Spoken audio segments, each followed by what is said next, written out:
Okay. Ang question mo po ay ganito. Okay. Ano ang biggest accomplishment mo sa buhay? O ano raw po, Lola, ang pinakamalaki mong na-accomplish sa buhay? Good evening po sa lahat. Ang pinakamalaking accomplishment ko po sa aking buhay ay napag-aral ko ang aking mga anak. Nagkaroon po sila ng magandang kinabukasan. Thank you. Wow! Gandang Lola candidate number 1, Lorna Ruedas. Maraming pong salamat. Okay, candidate number 2. Okay, gandang Lola Lucita Bayan. Okay, center stage please. Okay, Lola, pick your question.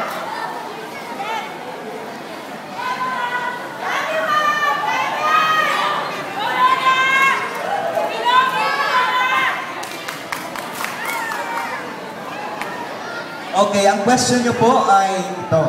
Bilang isang lola, okay, paano mo maipamumulat sa iyong mga apo ang kahalagahan ng edukasyon?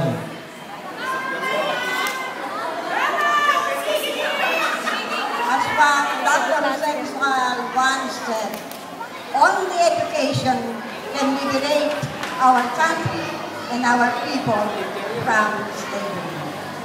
Kaya na siguro this is the very reason why many Filipinos, no matter in what walk of life they belong, they try their very best to send their children to school because money, yes, is important. Wealth, all material things in this world will perish, but not the knowledge that is ingrained in the mind of our youth. Thank you.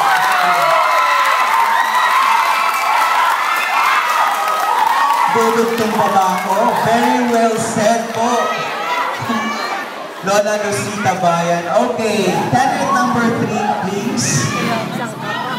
Ayan. Kasama ko na si Ma'am Aileen. Ayan. Ano po kayo ng question, Ma'am? Or Lola?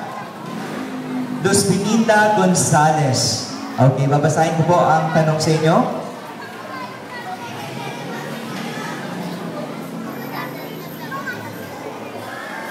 Okay.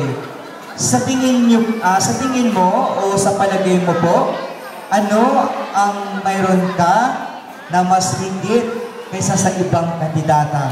Ano po kayang katangian? Meron po kayo na mas, sa tingin niyo po, mas higit pa kaysa dun sa 8 nagagandahang lola na kasama niyo po ngayong gabi? Magandang gabi po sa inyong lahat. Sa tingin ko po, dahil iba ako sa kanilang lahat. Ako na ang pinakamaganda siguro ito. Sorry girl, nagsabi lang ako ng totoo.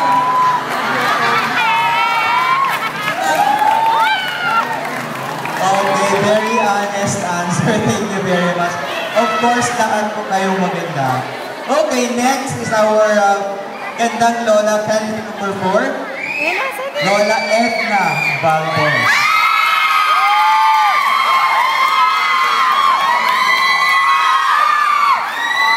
Okay, Lola Edna.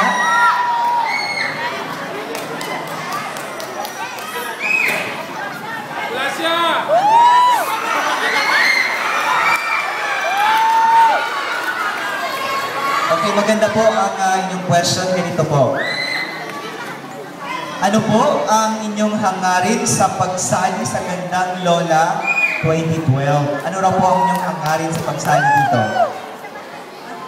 Hangarin ko po sa pagsali sa Gandang Lola. Thank you po sa inyong tanong.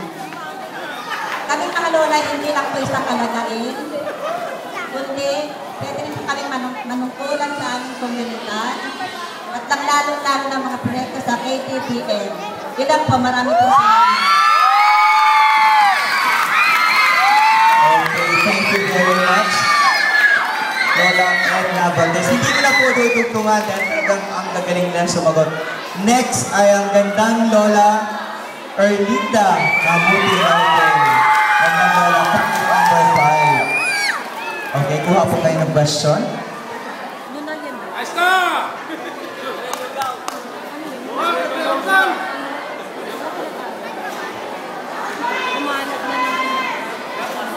Okay, eto po ang question niyo. Okay, sino ang naging inspirasyon mo sa iyong buhay at bakit? Po sa inyong lahat, siyempre po ang ating Panginoon. Dahil po sa lahat ng problema dito sa akin, siya po ang tumulong sa akin. Pati po ang mga anak ko, mga po, at pati po sa akin sa po. Salamat. Wow! Maraming salamat, Lola Erlinda. Okay, next ay ang ating gandang Lola Parent number 6, Cynthia Antimbuman. Lola Cynthia.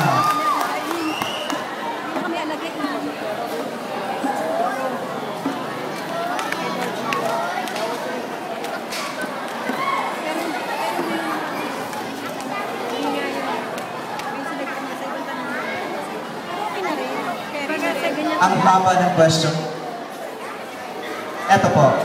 Okay, at your age, okay, sa edad po ninyo, sa palagay mo po, ano pa ang pwede mong ma-contribute o maibigay sa iyong komunidad or community po? Salamat. Ito po. Ako lang contribute sa aking komunidad ay lalo pang pagpayuin ang samahan ng ating barangay. Sana po ay magkaisa po tayo at magmahalan. Ano po? Napakaganda pong sagot. Maraming salamat. Okay, next ay ang ating gandang Lola number 7. Okay, Eugene Carnanes.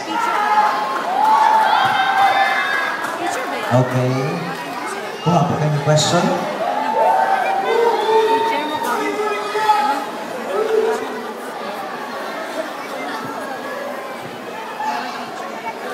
Okay, ito po ang tanong sa inyo.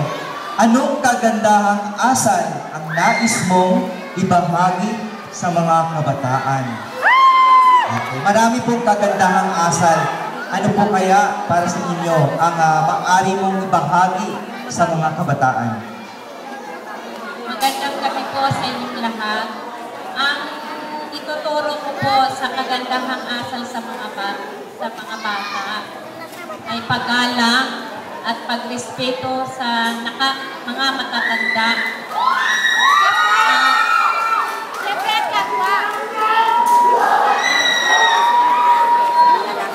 Salamat. Okay, sa mga kabataan, ayan na, tatandaan ninyo. Okay, pagpatuloy po ang pagbibigay galang o respeto sa mga nakamatanda. Ayun, galing. Okay, next is our candidate number 8. Okay, gandang Lola Teresita Dicamor. Okay.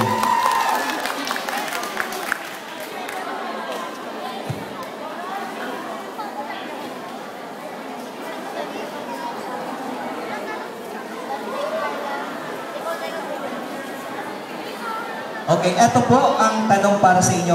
Paano mo gustong tawagin ka ng iyong mga apo? Lola or Mamita? At bakit? Okay, ano pong gustong tawag ninyo sa inyo ng inyong mga apo? Lola po ba o Mamita? Para po sa akin, mas gusto kong tawag na sa akin ang nanay kaysa lola. Lahat ng nanay ang din yung tanong. Lola na o mamita? Lola o mamita? Sa lahat ng mga anak ko, ang tawag sa akin ay nanay. Kaya ang mga apo ko lahat sila ay tinatawag akong nanay. Mas o parang yun lang po, aming salamat. Okay, gusto ko pong i-rephrase ulit yung kanyang sagot.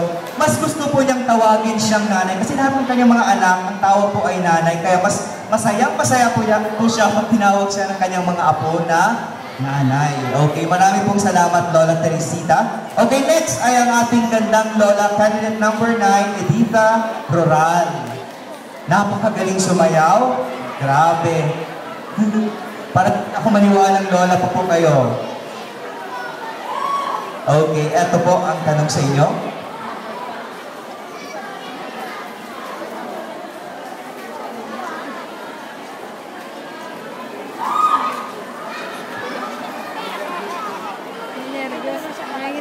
Okay, ito po ang tanong. Sino ang Superman ng buhay mo? At bakit? Magandang gabi po sa inyong lahat.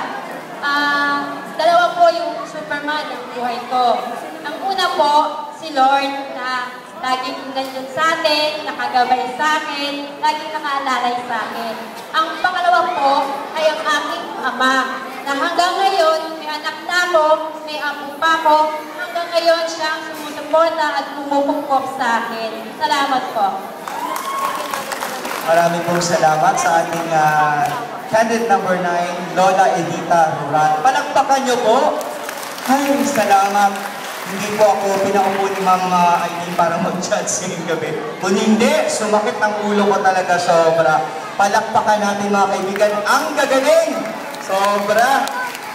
Dahil kung ako naupo dyan, mahihilo ako biyak kung sino pipiliin ko. Okay, mga kaibigan, palakpakan po muli ang ating mga nagagandahang lolang